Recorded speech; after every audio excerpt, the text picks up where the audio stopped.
আসসালামু আলাইকুম রহমতুল্লাহি ওবরকাতু।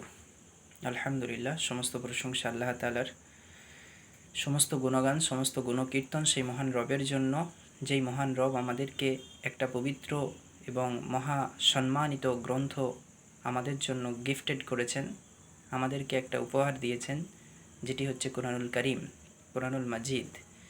তো সেই কুরআনুল কারীমকে আল্লাহ তাআলা এত সুন্দরভাবে সাজিয়েছেন এবং যেই কুরআনুল কারীমকে এত সুন্দরভাবে গুছিয়েছেন।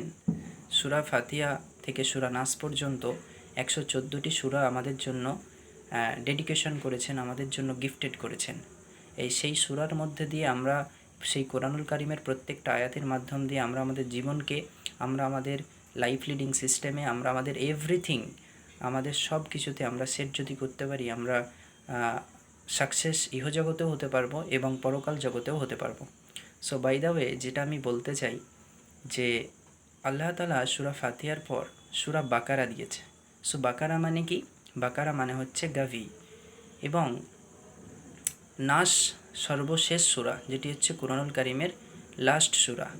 সো নাস মানে হচ্ছে মানুষ, আর বাকারা মানে হচ্ছে গাভী।